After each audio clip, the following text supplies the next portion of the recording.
presentes de los conglomerados sociales, sin que se comprometa la oportunidad de las generaciones futuras para aprovechar los recursos naturales. Esto es, que los que habitamos hoy en día el planeta no alteremos ni agotemos esos recursos para que de esa forma las generaciones que vendrán en el futuro puedan también aprovecharlas para vivir satisfactoriamente. Se afirma con razón que el desarrollo sustentable es uno de los retos mayores que enfrenta hoy la humanidad, cuestión que es cierta y sobre la que afortunadamente se empiezan a dar pasos y medidas firmes para que poco a poco se vayan sentando las bases del desarrollo sustentable que tanto necesitamos. Por otra parte, entendemos que a la sociología del medio ambiente le corresponde el análisis y la explicación de los factores, las causas y las circunstancias que influyen en el medio ambiente por las distintas actividades que realizan los grupos humanos. La sociología, como disciplina científica, ha aportado un amplio bagaje de elementos teóricos y metodológicos que indudablemente son de gran utilidad para los estudios que lleva a cabo la ecología humana. Tenemos ahí el diagrama que nos habla de estos elementos. Igualmente, el elemento ecológico, como disciplina que vincula la teoría científica con el fenómeno ambiental, lo podemos definir, siguiendo al jurista español Javier Conserva, como el conjunto de reglas y principios preservadores de la naturaleza y de sus elementos constitutivos básicos o esenciales para su completo equilibrio: aire, espacios y especies protegidas, paisaje, flora y fauna, aguas, montes,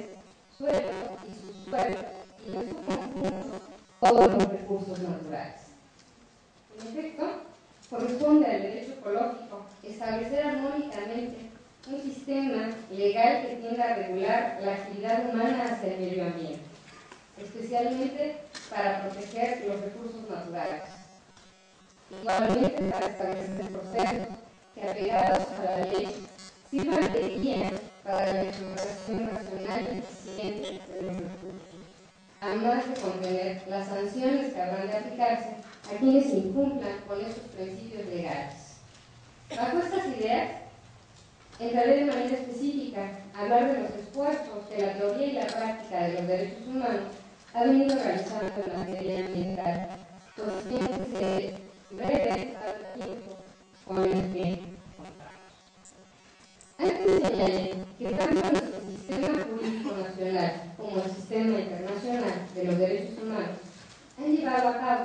una serie de esfuerzos para establecer normas legales para la regulación adecuada del ambiente, así como para su aprovechamiento y, como antes dije, para aplicar las sanciones aplicables a su desacato. En el ámbito nacional, por ejemplo, existen una multiplicidad de leyes, reglamentos, decretos, normas oficiales de calidad u otras directrices legales que abordan los temas ambientales. Baste señalar, por vía de ejemplo, la Ley General de Equilibrio Ecológico y la Protección al Ambiente, la Ley Forestal, la Ley de Agua Nacional, la Ley General de Salud, la Ley Federal del Mar, la Ley de Turismo, la Ley Federal de Meteorología y Información, entre otras importantes disposiciones. A cada una de estas leyes generalmente le corresponde uno o varios reglamentos que especifican la aplicación práctica y las circunstancias concretas del alcance de la ley. Podemos citar algunos ejemplos como reglamentos para la protección del medio ambiente contra la contaminación originada por la emisión de ruido, el reglamento de la Ley General de Equilibrio Ecológico y Protección al Ambiente en materia de impacto ambiental, el reglamento de la Ley General de Equilibrio Ecológico y la Protección del Ambiente para la protección y control de la contaminación generada por los vehículos automotores que circulan en el Distrito Federal y los municipios en su zona conurbana, como podemos mencionar nosotros. Son muchos los reglamentos que existen en materia de agua, de pesca, de caza, de explotación silvícola, entre otros aspectos del tema. Igualmente también existen normas oficiales mexicanas, todavía hablando en un ámbito mexicano, como son, por ejemplo, descargas de aguas residuales, contienen 33 normas,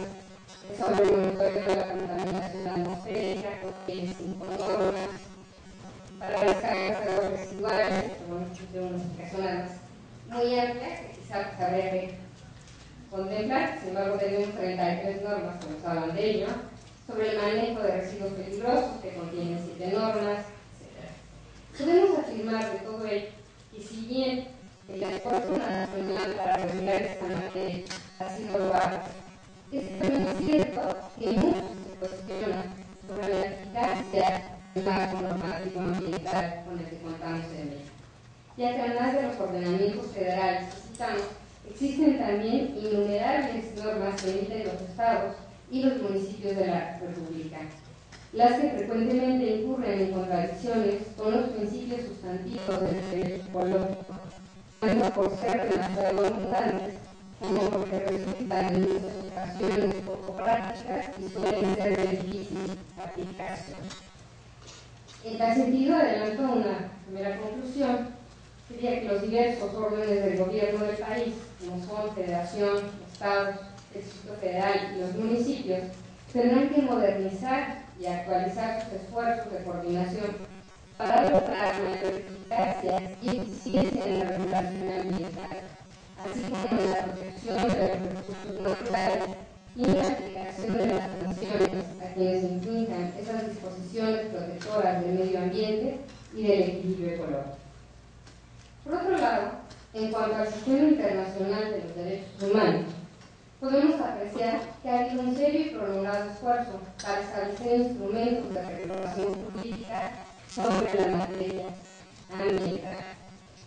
Efectivamente, en este nivel internacional es el medio ambiente que ha adquirido importancia en la reunión realizada en 1972 en Estocolmo, al celebrarse la Conferencia de las Naciones Unidas sobre el Medio Humano. A su vez, en el año de 1983, la ONU estableció la Comisión Mundial sobre el Medio Ambiente y el Desarrollo, teniendo como objetivo de la misma buscar que los países que forman esta organización internacional entendieran que el desarrollo debe tender a buscar la satisfacción de las necesidades del presente sin comprometer la capacidad de las futuras generaciones para satisfacer las propias necesidades que seguramente tendrán. Bajo estos principios y objetivos, la Asamblea General convocó la Conferencia de las Naciones Unidas sobre el Medio Ambiente y el Desarrollo, que se realizó en Río de Janeiro del 3 al 14 de junio de 1992, que se conoció con el nombre de Cumbre para la Tierra. Reunión esta que fue decisiva en las negociaciones internacionales sobre las cuestiones del medio ambiente y el adecuado manejo de los recursos naturales. Asistieron a ella 162 gobiernos, incluidos 102 de Estado de gobierno. Desde luego, México participó en esa importante reunión internacional. En la reunión de Río se aprobaron 3 grandes acuerdos para dar seguimiento a las actividades de los países en materia ecológica, como fueron, en primer lugar, el denominado Programa 21, que es un plan de acción mundial para promover el desarrollo sustentable. Un segundo acuerdo, denominado Declaración de Río sobre el Medio Ambiente y el Desarrollo, que contiene un conjunto de principios en los que se definen los derechos civiles y las obligaciones de los estados en materia ecológica. Y una tercera declaración relativa a la reglamentación sobre los bosques y su adecuado aprovechamiento en todas las áreas del planeta. El programa 21 antes mencionado contiene más de 2.500 recomendaciones prácticas dirigidas a preparar al mundo para los retos del siglo XXI en el que vivimos. Se recomiendan así distintas maneras de fortalecer el papel de los grupos sociales en el cuidado y manejo correcto del ambiente, especialmente dirigido a las mujeres, los sindicatos, los agricultores, los niños y los jóvenes. Igualmente, contiene recomendaciones especiales para las poblaciones indígenas, las autoridades locales, la comunidad científica y las organizaciones no gubernamentales con miras a lograr el desarrollo sustentable. La Declaración de Río, a su vez, define los derechos y las obligaciones de los Estados respecto a los principios sobre el medio ambiente y el desarrollo. Se reafirma el derecho soberano de los países para aprovechar sus propios recursos naturales, pero estos no deberán causar daños al medio ambiente que en las demás áreas se compartan con otras distintas naciones. Afirma la Declaración de Río que es importante la eliminación de la pobreza y la reducción de las disparidades en los niveles de vida de la población, como elemento indispensable para lograr el desarrollo sustentable. Reiterando esta declaración que la participación de la mujer es imprescindible para llevar a cabo estas tareas en beneficio del medio ambiente. Por lo que hace a los principios relativos a la regulación sobre los fósiles, que también se definieron en Río de Janeiro en esa fecha, se consideró de gran urgencia la necesidad de lograr un consenso mundial sobre la conservación forestal, así como la explotación racional de estas áreas y sobre su reforestación. Se concluyó que la afectación de las grandes áreas expuestas del mundo ha traído como resultado la existencia de muchos problemas atmosféricos en perjuicio general de los habitantes de la Tierra. En estas tareas corresponde al Consejo Económico, Social y Cultural de la ONU, especialmente a la Comisión sobre el Desarrollo Sostenible, velar por que se lleve a cabo el cumplimiento de los resultados de la Cumbre de la Tierra y de los programas derivados de esta reunión. Igualmente, para dar seguimiento a las anteriores reuniones en materia ambiental, la ONU convocó a una importante reunión conocida como Cumbre de Johannesburgo, que se llevó a cabo en esta ciudad sudafricana del 26 de agosto al 4 de septiembre de 2002. Como resumen de estas actividades de la cumbre antes mencionada, se formularon una serie de fines a alcanzar en materia de desarrollo humano y social que se han conocido como objetivos de desarrollo del milenio. La materia ambiental quedó comprendida en el objetivo número 7, con el fin de garantizar la sostenibilidad del medio ambiente, precisándose en las metas 7A, 7B, 7C y 7D, los conceptos e indicadores correspondientes a estos objetivos sobre los ecosistemas. De esta manera, se estableció que será necesario incorporar los principios de desarrollo sostenible en las políticas y los programas nacionales y reducir la pérdida del equilibrio del medio ambiente. Igualmente, reducir y revertir la pérdida de la diversidad biológica que se está incrementando aceleradamente, meta que debió alcanzarse en el 2010. Se fijó como meta también reducir para 2015 la proporción de personas sin acceso sostenible al agua potable y a servicios básicos de saneamiento y, finalmente, haber mejorado considerablemente en 2020 la vida de al menos 100 millones de habitantes que viven en barrios marginales. Siguiendo estas ideas, encontramos que dentro de la materia ambiental existen una cantidad importante de declaraciones, convenciones y tratados, tanto de orden bilateral como multilateral, en los que México ha participado aceptándolos y suscribiéndolos, por lo que, por contener catalogados derechos humanos, forman parte ahora de la normativa constitucional de nuestro país, como lo precisa el texto del artículo 1 de nuestro ordenamiento superior, con base a las importantes reformas de junio del año en curso, en las que se amplió la protección de los derechos fundamentales, tanto los reconocidos directamente en la ley superior, como a los derechos humanos que se contemplan en los tratados internacionales en los que el Estado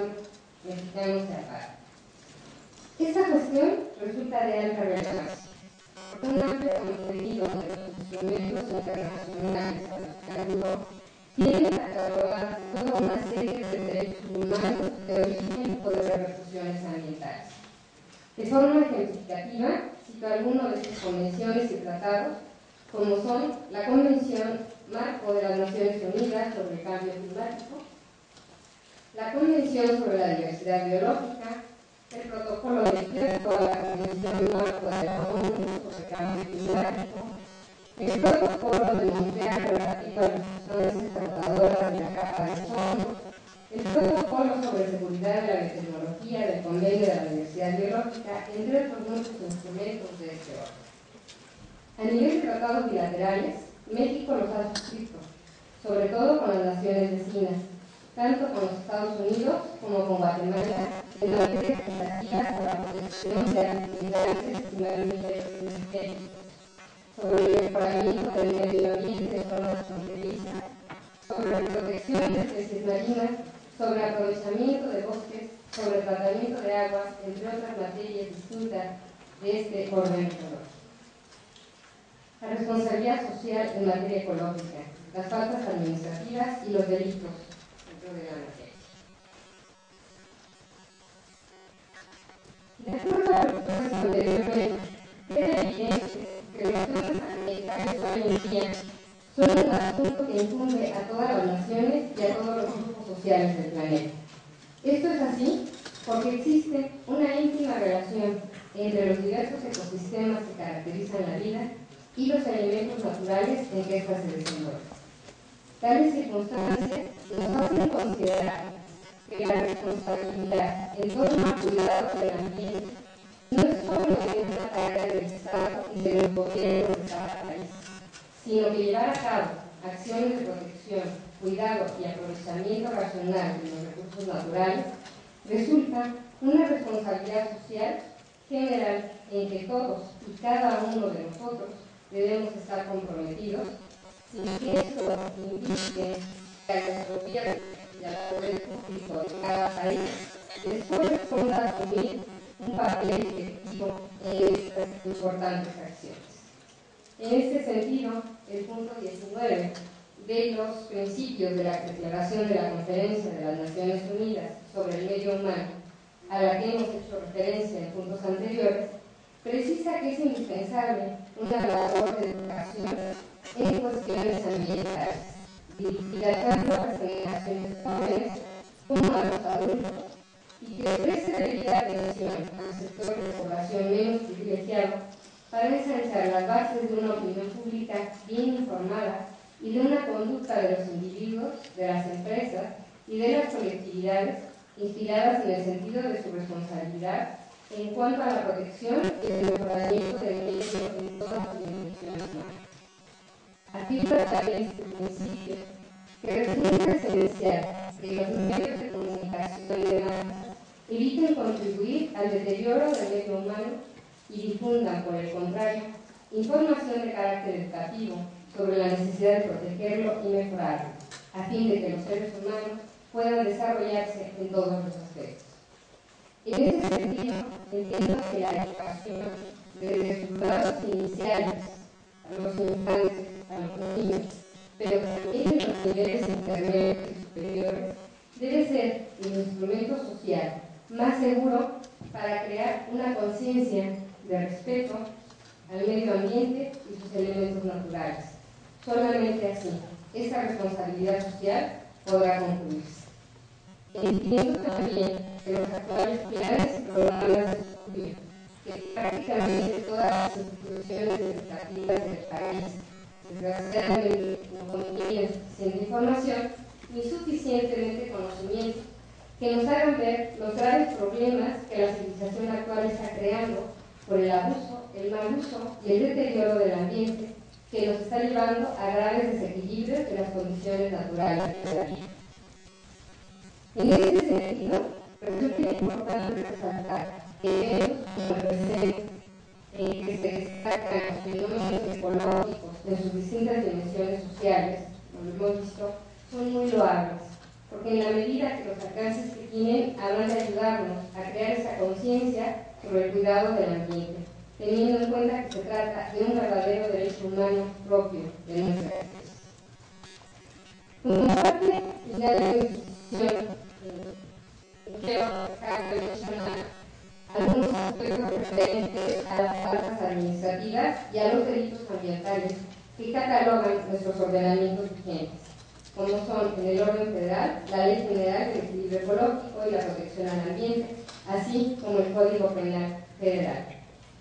El primero de estos ordenamientos contiene una serie de disposiciones tendientes a que la responsabilidad social sobre el cuidado del ambiente pueda ser ejercida en forma colectiva por toda la sociedad, pues su artículo 189 regula la denuncia popular sobre la materia, señalando que toda persona, grupos sociales, organizaciones no gubernamentales, asociaciones y sociedades podrán denunciar ante la Procuraduría Federal de Protección del Ambiente o ante las otras autoridades todo hecho, acto o omisión que produzca o pueda producir desequilibrio ecológico o daños al ambiente o a los recursos naturales, o contravenga las disposiciones de la propia ley o de otros ordenamientos en materia de protección al ambiente y la preservación y restauración del equilibrio ecológico. La denuncia popular puede ser por cualquier persona, simplemente como sea por escrito y contenga algunos elementos muy sencillos, como son el nombre o razón social de quien la haga, los hechos denunciados y las pruebas que en su caso se puedan ofrecer. De esta forma, la Procuraduría Federal de Protección al Ambiente está obligada a investigar en breve plazo los hechos denunciados y de esta forma tomar las medidas legales consecuentes. Con base a sanciones e infracciones, la ley prevé que puedan ser diversas multas, clausuras, diversos aspectos para decomisar algunas de las áreas que no hayan sido afectadas y resarcir el daño, suspensión o reparación de concesiones, licencias, permisos, autorizaciones, es decir, se aplican diversas sanciones y que se contemplan dentro del ámbito penal. Las sanciones que se prevén en este ordenamiento pueden ser de 1 a 9 años de prisión, de 300 a 3.000 días de multa, etc. Habría que hacer un análisis al respecto. Importante sería también analizar lo que aquí se ha comentado en relación a la participación que podemos tener. Creo yo que si bien requerimos de esta participación ciudadana y todos tener una conciencia clara, requerimos también de interrelacionarnos con las acciones que va a tener el Estado, con las acciones dentro del ámbito internacional, porque hemos visto son importantes, pero que las que han tomado una medida de curso para las acciones, vemos que hay retraso ya en el avance mismo, pero la conciencia que tomemos vía educación, porque es muy importante, ayer se mencionaba, pues nos dará pauta para continuar con trabajos de este tipo y conjuntamente con el Estado, conjuntamente con acciones de carácter internacional, pues podamos llevar a cabo algunos de esos objetivos que ya se han mencionado, tenemos que volver lento, podemos considerar acciones tan loables como la que ya se ha oído aquí en esta primera exposición y que realmente exista un impulso mayor para que estas sean efectivas. Muchas gracias por su atención.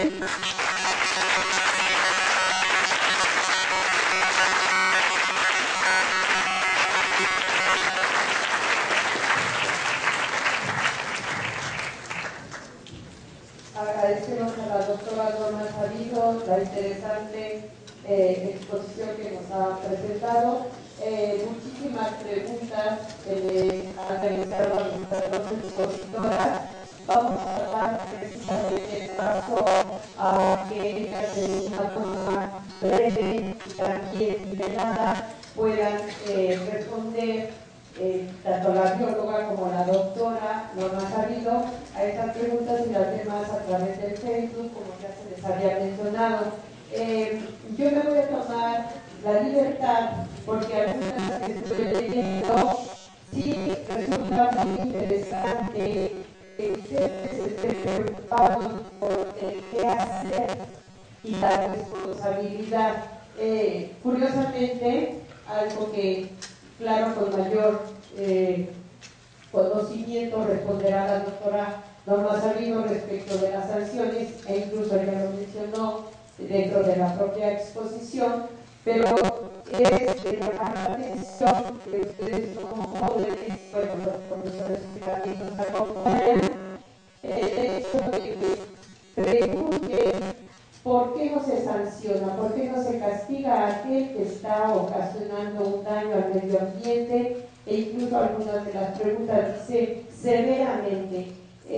Yo en particular, les repito, me tomo esta libertad nada más para como plantearlo, no dar respuesta precisa a ello, sino plantear. Significa que nuestra conducta siempre deberá estar sancionada o amenazada, de lo contrario no vamos a poder comportarnos debidamente. Vamos, si nosotros somos responsables, si tenemos una formación, no necesitamos un castigo, ¿no? Si eres responsable de tus actos, pues no necesitas que te pongan de antemano un castigo, creo yo, porque esto nos llevaría precisamente, incluso aquí hay algunas preguntas sobre la opinión que la expositora nos puede dar sobre la pena de muerte. Quiere decir que tenemos que llegar a ese extremo. No podemos entonces, o podemos, ¿dónde está la falta? Desde niños no se les ha inculcado, no se les ha educado a los seres humanos para el comportamiento de vida. Significa que entonces los seres vivos, pero que no son seres racionales, como es el caso de los animales que tenemos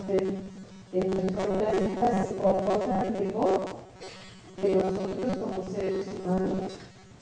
Porque, repito, vamos, ellos por instinto tienen un comportamiento y nosotros con